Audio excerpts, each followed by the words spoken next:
Happy New Year and good afternoon. Welcome to the first edition of Off the Cuff here at City Hall in 2023. So every January in 2023, the mayor legally has to give what they call a State of the City address. The State of the City address is written in the city charter, and it must be delivered as an update really to the Common Council.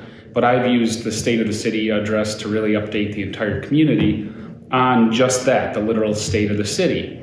And in addition to being able to just update everyone on the state of the city, I try to reflect on the previous year and then look at the year ahead versus the traditional rhetorical state of the city address. So that's what we try to do. I had reported that the state of the city is strong and will remain strong. Obviously, it was my last state of the city address. So as we enter the final year of this administration, we have some loose ends to tie up on some projects, but we're also made, I think, 8 or 9 announcements during the State of the City address for projects and goals that we have to accomplish this year. So what I'll do today is just kind of go back over and summarize those announcements for those who maybe didn't catch the address. Thank you to those who tuned in live to watch it. And if you do want to go back and have time, the address is still captured on the City of Oswego YouTube channel.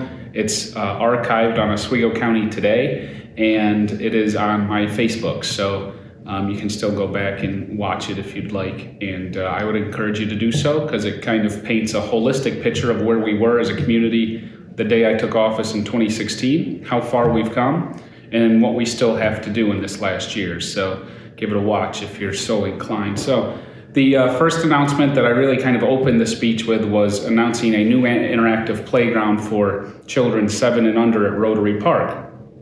Rotary Park is located on East First Street, across from the Valero gas station is where we're talking about putting this small playground. And what this project is about is providing kids of all ages and abilities a place to play in Oswego. Since taking office, we have rebuilt or built new park areas and playgrounds, starting with the dog park, the ADA accessible Hamilton Park, replacing the Brightbeck Park playground, building Lakeside Park, the outdoor fitness court, and some others. But as we were assessing all the park system, we found that some of the newer playgrounds and play areas we created were suitable for kids a little older, and it was leaving some of the smaller kids, particularly at Brightbeck Park, without a place to play because the park was so challenging, high in some places, and had structures that just weren't suitable for younger kids. So we want to make sure everyone has a place to play, so we're going to put a small playground for the youngest in our community in Rotary Park. And we'll also have these outdoor musical instruments that the kids can play for some interactive learning and some sensory play. So I think that'll be good and get used, and we hope to start and complete that project this year. We committed to a 2-year I'll propose to the Common Council a 2-year $100,000 promotion and advertising campaign. This is really to tell the story of where we were as a community, how far we've come, and who we are now, and explain to people why, if they don't already live here, they should consider living here, and also tell our story to residents living here why this is such a great place to live. And really the root of this is due to the Micron announcement, their commitment to build a massive fabrication chip fab facility in just on the Onondaga-Oswego County line. And these thousands and thousands of employees are going to need a place to live. I think some spots in Onondaga County are already full. And if you look at Oswego County, I think Oswego certainly stands out from the rest, being an affordable waterfront community with a revitalized downtown and great recreational opportunities. So we need to tell that story to try to capture some of those employees and their families and get them to live here as they're trying to decide where to relocate. We're going to have the biggest paving plan this year that I've had during my administration and probably ever in the city. I pledged this year to pave over $1 million worth of city streets. Traditionally, before I took office, the city would get money from New York State specifically to pave roads, and instead of paving roads, they would just let the money go back to the state for whatever reason. I don't know if it was because they didn't want to front the money and wait on the reimbursement, or they didn't want to do the paperwork, or didn't understand the program. I don't really understand that, but we've maximized that funding each and every year. Generally, our paving plans hover between $750,000 and $850,000. This year, because we have so many areas we'd like to pave, we're going to chip in some local funds and bring that paving plan to over $1 million and focus on some of the worst areas in the city. So I think that'll be popular among residents and motorists. We're going to reduce the water sewer bills. Again, after this reduction that I'm going to propose, it's going to be another $100 a year reduction. If the Common Council approves that, I will have lowered the water sewer bill for residents here in the city by $400 since taking office. And I'm very proud of that, because that was one of the chief complaints that I heard on the campaign trail some 8 years ago. So I'll be proposing that later this year, and it's really just giving money back to the ratepayers that they had to fork over for the consent decree project. We're done with that project, and now we should reduce rates and give it back where it belongs, in the homeowners' pockets. We're going to rehabilitate the West Linear Riverwalk south of Utica Street. If you walk that area now, you'll see that it is really becoming run down. When it was first built years ago, it was clearly poorly designed. Some of the high water flooding events we've had have really expedited the decay process of the design. So you're seeing the pavilion area, the ramp areas, and some of the walk areas fall apart. So we're going to rehabilitate that with about a $1.5 million project this year. We are going to look at some vehicle, biking, and pedestrian improvements to Route 481. This is another corridor entryway into our community. I get a lot of complaints that this is an unsafe intersection at Utica and Route 48, so we want to fix that, and we're going to add some landscaping, some bike lanes, and some new sidewalks in that corridor to dress up one of our biggest entryways into the city. A lot of people have been asking about the Blizzard Bucks program. We have another round of that we want to do in late February. So the Blizzard Bucks is the buy one, get one promotion program, where you go in, you put $25 down, and you get $50 in value to be spent at local businesses. This is a way to help residents be able to go out and support local businesses, but it also provides businesses with a quick spark of economic activity in what is generally the slow time of year. We're going to finish the Sheldon Beach Transformation Project, and we're going to open the William Cahill Pier both in early summer. We'll wrap those projects up and get them done. And then the final announcement of the speech and last goal we want to accomplish this year is to create the Oswego Police Department's Neighborhood Outreach and Response Team. You may remember a few years ago we created the Neighborhood Engagement Team.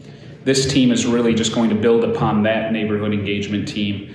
The original Neighborhood Engagement Team was to go out into parks, playgrounds, neighborhoods, gather information, check on homeowners, what their problems are, and try to address some of the homelessness, drug issues, domestic issues head on by getting to know the people experiencing these things. And that Neighborhood Engagement Team has been very successful, as has our drug task force that we created last year.